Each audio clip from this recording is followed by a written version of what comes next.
페르시아만 위로 검은 연기가 피어오르고 있습니다. 바닷바람에 실려오는 건 소금기가 아니라 수천억 원어치 원유가 타들어가는 매캐한 냄새입니다. 항구에 정박해 있던 유조선 선원들은 갑판 위에서 하늘을 올려다보다가 하나둘 고개를 떨구고 있습니다. 멀리서 전투기 굉음이 끊이질 않고 수평선 너머로 섬광이 번쩍이고 있습니다. 2026년 3월 현재 미국과 이란의 전쟁이 3주째 이어지고 있습니다. 국제 유가는 배럴당 100달러를 돌파했고 전 세계 금융시장이 요동치고 있습니다. 호르무즈 해협은 이란 혁명수비대에 의해 사실상 봉쇄됐습니다. 전 세계 원유 해상 수송량의 약 20%가 한순간에 막혀버린 겁니다. 이란 군인 4천에서 5천 명이 목숨을 잃었고 미군도 13명이 전사하면서 200여 명이 부상을 입었습니다. 민간인 희생자까지 합치면 사망자가 3천 명을 넘었다는 보도까지 나오고 있습니다. 뉴스만 보면 이건 군사 충돌이고 중동의 또 다른 비극처럼 보입니다. 그런데 한 발짝만 물러서서 전체 그림을 보면 이상한 점이 한두 가지가 아닙니다. 트럼프는 이란에 폭탄을 떨어뜨리면서 동시에 러시아 제재를 풀겠다고 기자회견장에서 말하고 있습니다. 거대 정보기술 기업 대표들을 백악관으로 불러놓고 전기료를 너희가 직접 내라고 서약까지 받아냈습니다. 디지털 화폐 법안은 의회를 순항하고 있고 100년짜리 채권 이야기까지 공공연하게 흘러나오고 있습니다. 전쟁과 제재 해제와 디지털 화폐와 100년 채권이 대체 무슨 관계냐고 생각하실 수 있습니다. 이 모든 게 따로 노는 것처럼 보이지만 하나의 설계도 위에 놓으면 소름이 돋을 만큼 정교하게 맞물려 있습니다. 오늘 그 설계도를 여러분 앞에 남김없이 펼쳐놓겠습니다. 이 영상을 끝까지 보시면 내일 아침 뉴스가 완전히 다르게 읽힐 겁니다. 자, 이제 본격적으로 들어가 봅니다. 미국은 왜 하필 지금 이 시점에 이란을 때리는 걸까요? 표면적으로는 핵시설 제거와 중동 안정이라는 명분을 내세우고 있습니다. 하지만 미국이 진짜 노리는 건 에너지 가격을 올렸다 내렸다 마음대로 조절할 수 있는 힘입니다. 바로 가격 통제권이죠. 전 세계에서 미국의 허락 없이 원유를 싸게 팔아온 나라가 크게 세고 있었습니다. 이란과 베네수엘라 그리고 러시아입니다. 이 나라들은 미국이 정한 국제 시세보다 배럴당 10달러에서 20달러나 할인된 가격으로 원유를 팔아왔습니다. 특히 이란은 하루에 약 100만 배럴 이상을 중국의 헐값으로 넘기고 있었습니다. 이 물량의 90%가 고스란히 중국 공장의 연료통으로 흘러들어갔습니다. 중국 입장에서 보면 이란산 원유는 국제 시세보다 배럴당 15달러 이상 산 할인 원유였습니다. 이 저렴한 에너지가 바로 세계의 공장이라 불리는 중국 제조업 경쟁력에 숨겨진 심장이었던 겁니다. 숫자로 한번 체감해 보시죠. 이란이 중국에 하루 100만 배럴을 배럴당 15달러 할인해서 넘기면 중국은 하루에 약 200억 원을 절약합니다. 한 달이면 6천억 원이 됩니다. 석 달이면 1조 8천억 원을 넘깁니다. 1년이면 무려 7조 원이 넘는 에너지 보조금을 이란으로부터 받는 셈이죠. 이 7조 원짜리 할인 파이프라인을 끊어버리는 것이 미국이 이란을 친 진짜 이유 중 하나입니다. 미국이 이란을 치면 이란산 할인 원유가 시장에서 사라집니다. 호르무즈 해협이 막히면서 중동 전체의 원유 수송에 병목이 걸립니다. 공급이 줄어드니 유가가 치솟고 미국 셰일 업체들의 금고가 쉴 새 없이 채워지기 시작하죠. 실제로 미국 증권사 분석에 따르면 유가가 배럴당 100달러를 유지할 경우 미국 석유 생산 기업들은 올해만 약 95조 원의 추가 수익을 거둡니다. 95조 원이라는 숫자를 한번 가슴에 새겨보십시오. 하지만 여기서 핵심은 유가를 올리는 것 자체가 아닙니다. 미국이 진짜 원하는 건 유가를 올렸다 내렸다 할 수 있는 스위치를 손에 쥐는 겁니다. 이게 왜 그토록 중요하냐면 에너지 가격이 곧 물가이기 때문입니다.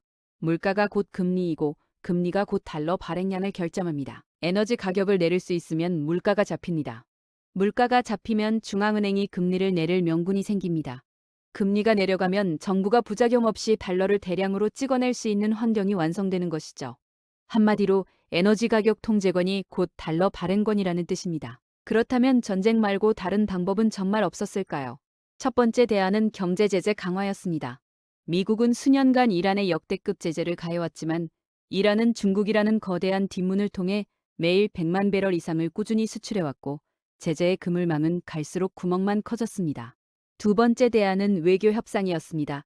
하지만 이란 핵 합의는 이미 2018년에 파기됐고 이란은 우라늄 농축을 무기급 수준까지 끌어올려 놓은 상태여서 협상 테이블에 앉힐 지렛대가 증발해버렸습니다. 세 번째 대안은 사우디아라비아와 아랍에미리트 같은 동맹 산유국의 증산이었습니다. 하지만 이 나라들은 이미 감산 합의에 묶여 있었고 자국의 수익을 깎아가면서까지 미국을 도와줄 이유가 눈곱만큼도 없었습니다.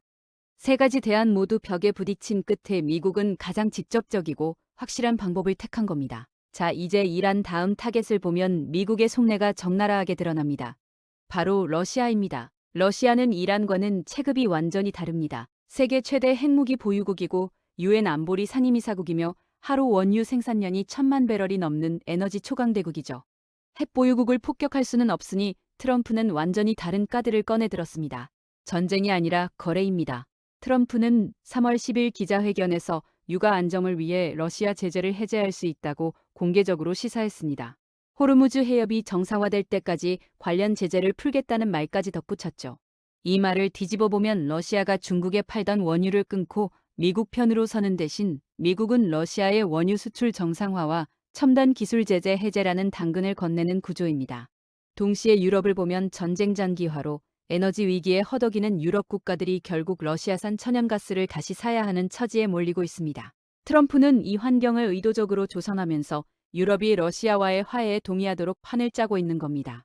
이란을 군사력으로 제압하고 러시아를 거래로 끌어오면 미국 통제 밖에서 원유를 싸게 파는 나라는 사실상 베네수엘라 한 곳뿐입니다. 이 나라는 경제가 이미 무너져서 미국의 압력 한 방이면 무릎 꿇을 수준이죠. 그러면 미국은 전 세계 원유 가격의 스위치를 완전히 장악하게 됩니다. 여기까지만 해도 놀라운 그림인데 진짜 최종 목적지는 따로 있습니다. 에너지 통제권을 쥔 미국이 그 힘으로 무엇을 하려는지 지금부터가 이 영상의 핵심입니다. 2026년 2월 트럼프는 거대 정보 기술 기업 대표들을 백악관으로 긴급 소집했습니다. 자리에 앉은 대표들의 얼굴은 하나같이 돌처럼 굳어 있었습니다. 트럼프가 던진 폭탄은 인공지능 자료 처리 시설의 전기료를 기업이 전액 직접 부담하라는 것이었습니다. 인공지능 자료 처리 시설 한 곳의 전력 소비량은 소규모 도시 하나가 쓰는 전기량과 맞먹습니다. 2035년까지 이 전력 수요가 3배 이상 폭증할 것이라는 전망도 나와 있죠. 거대 정보기술 기업들은 이제 스스로 발전소를 짓고 송전망을 깔고 에너지를 자체 조달해야 합니다.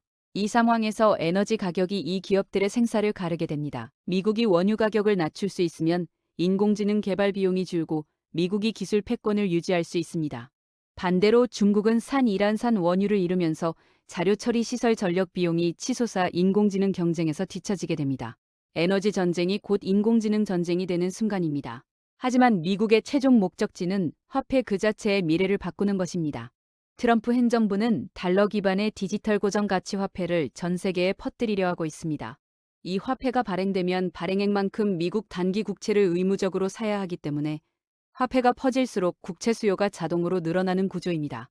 현재 이 시장 규모가 이미 4조 달러를 넘어섰고 법안이 통과되면 수십조 달러로 폭발할 전망입니다.